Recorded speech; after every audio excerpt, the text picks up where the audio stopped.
Power did not begin with men. Before thrones, before crowns, before written law, authority was believed to arrive from above. In the land between the Tigris and Euphrates rivers, where the first cities rose from the earth, ancient scribes recorded a history unlike any other. Pressed into clay, copied across centuries, this record preserves a lineage of rulers said to have governed at the very dawn of civilization. It is known as the Sumerian King List. But this text was never meant to stand alone. It exists within a larger Sumerian understanding of reality, a world shaped not only by kings, but by gods. The King List opens with a statement that defines the nature of power itself. Kingship descended from heaven. To the Sumerians, this was not metaphor.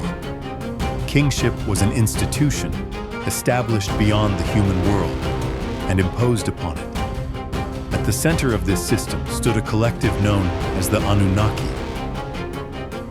The Anunnaki were not distant abstractions. They were named beings with identities, hierarchies, and authority. Anu, Lord of the Sky, was the ultimate source of sovereignty. Enlil, God of command and atmosphere, was the executor of divine will on earth. Enki, God of wisdom and creation, was the architect of humanity and the mediator between gods and men. Ninhursag, the mother goddess, was tied to life, lineage, and the continuity of royal blood. Together, they formed the ruling council of the cosmos, and according to Sumerian belief, this council did not merely observe humanity, they governed it.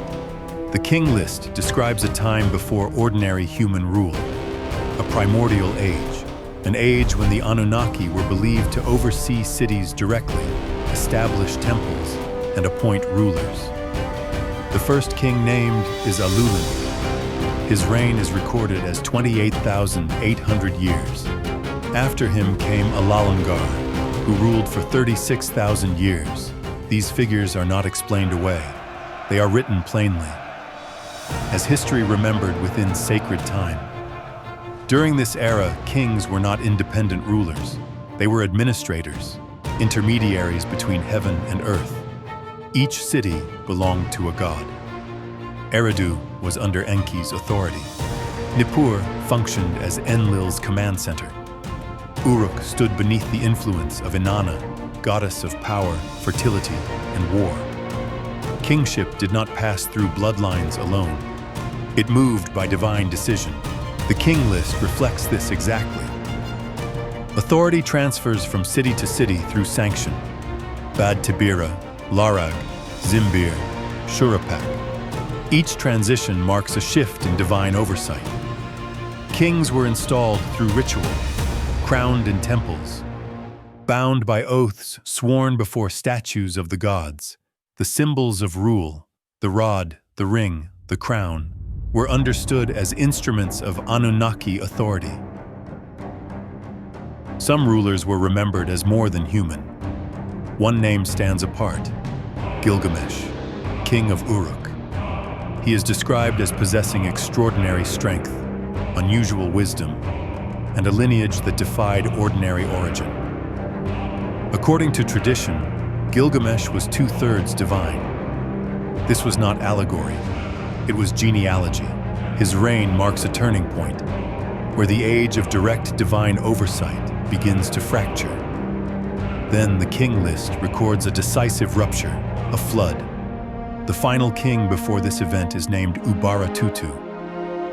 After his reign, the text states simply, "Then the flood swept over."